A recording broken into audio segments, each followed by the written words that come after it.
Sugi here with a new character on Korean Lost Saga. This is a premium. It's called Jin Mori, I believe, and it's from the same series as Yumura is. I believe it's called God of High School. So let's see if it's as OP as Yumura is. So 4-hit D attack. Fourth hit will actually launch someone up into the air, and that'll allow you to actually do the 4-hit D attack again if your launcher connects. But you can't do it 3 times in a row. As you can see, he got knocked back a little bit further out of your reach on the second go around. So yeah, pretty straightforward D attacks. Not the best range, but you are stepping into your attacks. And they are pretty quick, so not too bad. You have a half D on this character. Your half D will lunge forward like this and do a little flinch, and you can have a new D string off your half D. So you have a 4-hit D string off your half D. So 1, 2, 3, 4, and the 4th hit will do a little stun feint if it connects and drop someone to the ground. So really nice half D combo there.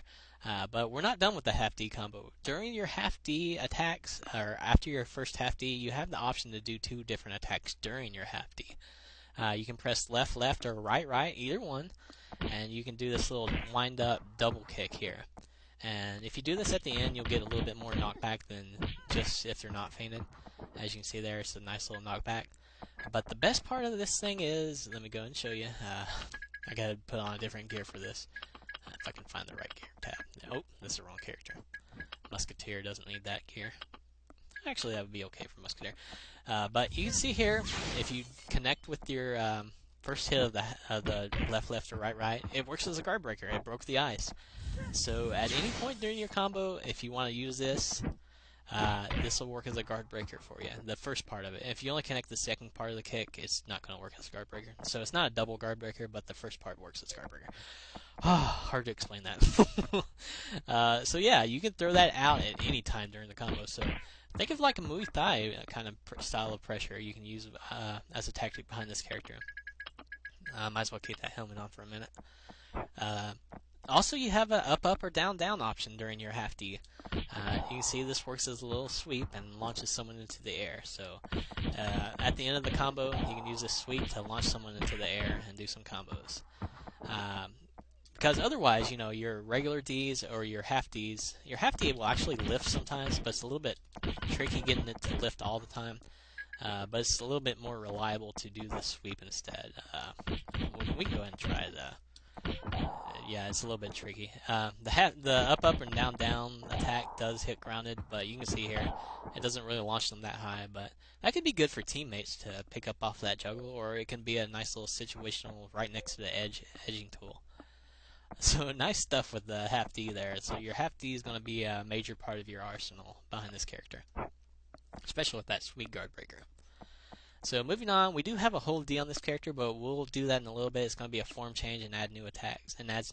So we'll finish up the default forms attacks here. So dash attacks, you have 3-hit dashers. So these are light versions.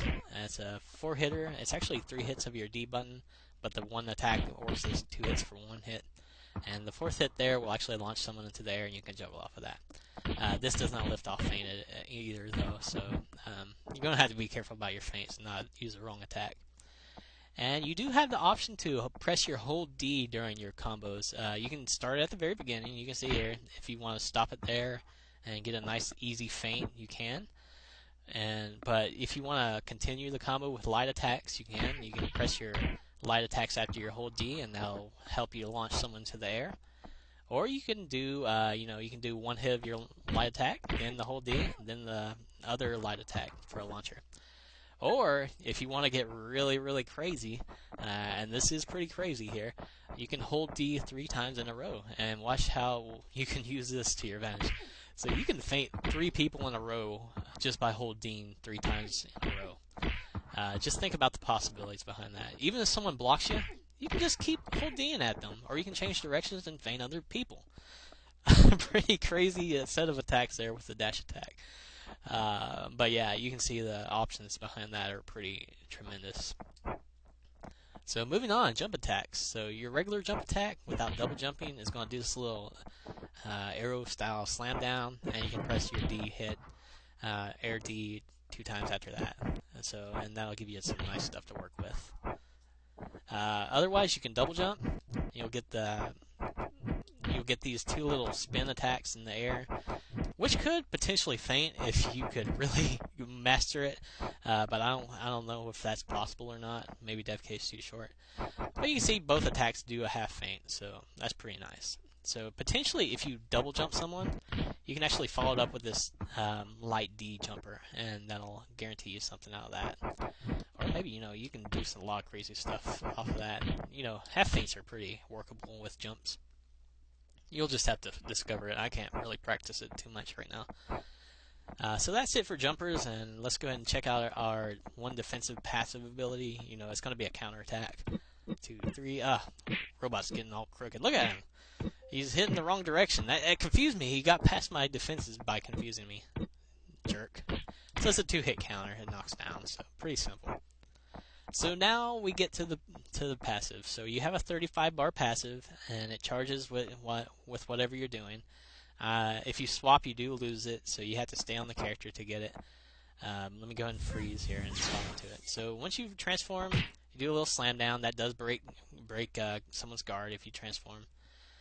But you can't swap during this mode. You're stuck in it till it runs out. But you move a lot faster, and you have a deflect ability on your defense. You can see you deflect when you have your staff out. And you do have a tiger tail option as well, so let me go ahead and get hit down. But each time you get hit, you're losing like 3 ticks of your passive. But you can see I got up off the ground with like a tiger tail style of passive on this guy. When he's transformed anyway. So let's check out the attacks now. So 3-hit basic. Pretty simple. Last hit stuns, just like Yumira's would. Just not as drastically as quick, but it does have good range on it. And it does lift off that too, so you can do that twice in a row. Also, you have a half D on this character.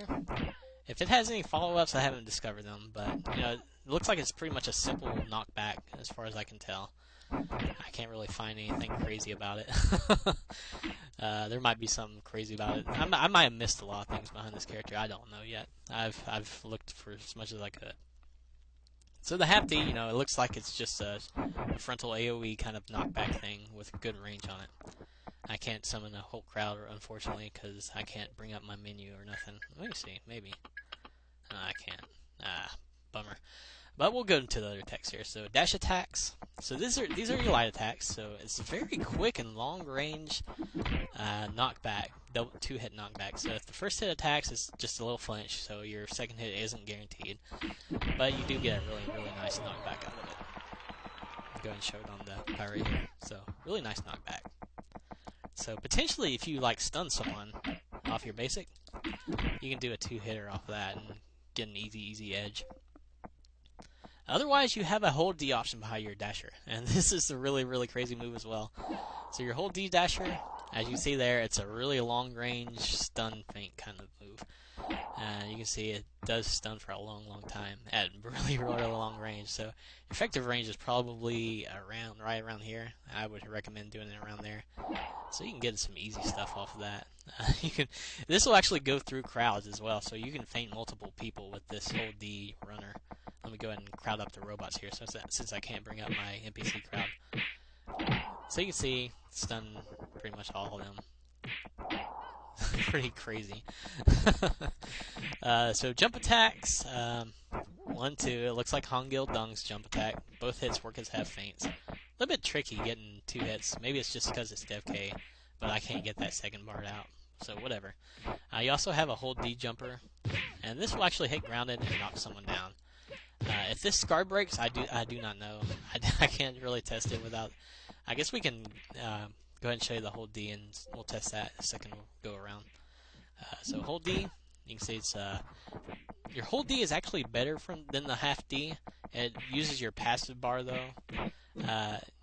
So if you use your hold D, it's going to be a completely 360-degree knockback on everyone around you.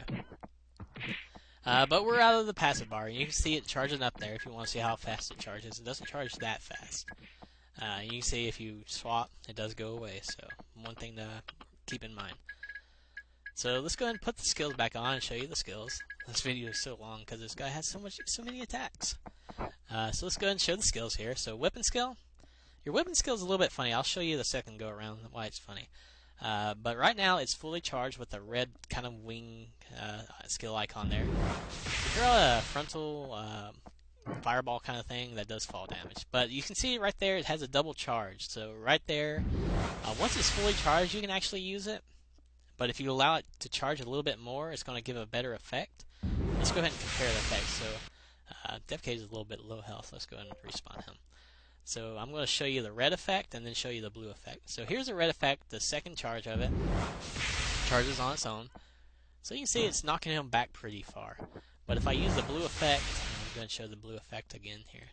HQ charges fast, so here's the blue effect. Blue effect's more straight up and doesn't knock back as far. But let's show you the red effect one more time. Red effect takes them back a little bit more and carries them a little bit further. So for whatever that is worth, you know, you could use either effect for fall damage. It doesn't really matter. It just depends on whatever you want to do with it. So moving on, armor skill. Armor skill, pretty straightforward. You know, it's not got the best range on it, but you can see you kind of do some kind of weird kick and pile driver style slam down. I'm not sure if it's lag sensitive or not, but you know it's going to be worth a look at eventually for lag sensitivity. But you can juggle off this, so it's pretty nice for that. And this thing does hit grounded, so it's like pile driver 2.0 in my opinion. Just kind of a crazy spin slam down thing. Pretty cool. And helmet, your helmet, you pretty much like kind of rush through someone, and it does this like series of hits on them. I guess you ghost punch them so fast that you couldn't see the animation, and at the end of it, it does a feint. So you can do a lot of crazy stuff off that. And it does hit multiple people, I do believe. Let's check it out if it hits multiple people. Your weapon skill is, of course, going to hit multiple people, as you can see there. Pretty crazy. Nice range on that. And your armor, your helmet, show how many people it can hit here. So yeah, pretty effective AoE skill there, just in a straight line. And that does not hit grounded, I don't believe. Let's go ahead and check it out here. Let's see if it hits grounded. Nope, no ground hit. So moving on, Trinket. Trinket is really fun. Trinket, you do this kind of like whirlwind kick that does a stun feint style attack. You can see it's kind of like a point blank frontal thing. I'm not sure if it hits multiple people or not. Let's check it out here on my little crowd. Yeah, it does hit multiple people, so you get like 8 hits out of that, and it stuns them a long time at the end. And the bonus behind this, it does hit grounded as well, so a lot of nice stuff on this character, huh? Pretty cool. So that's about it, guys. Let me go ahead and swap back to the hold D for a second, just to check the, hold D air guard breaker, because I forgot to check that before. Let me go ahead and check it here. Check it. Ooh, Musketeer again. Why is it selecting my Musketeer? There we go. Okay, okay. Let's go ahead and transform. Do this quick. So yeah, no guard breaker behind that, and no guard breaker behind that, no guard breaker behind that. Hold D uses 15 bars of your passive. I should have summoned the crowd before doing that, huh? But you can see here, it's a 360-degree knockback, and it does knock back pretty far. So, pretty crazy. And there may be attacks I miss, guys. It's just the nature of my testing. I can't read the training manual or nothing on this character. I just have to figure out things on my own. So this video's ran long, so I'm not going to try and do a combo. I might come up with a video, but I am going on vacation tomorrow, actually, so combo video might not be for a couple weeks. So yeah, I might not even be able to cover the next hero or do any other videos for a couple weeks. So I hope to see you guys in a few weeks after my vacation, and I hope you enjoyed the video, and I thank you guys for watching. See you next time.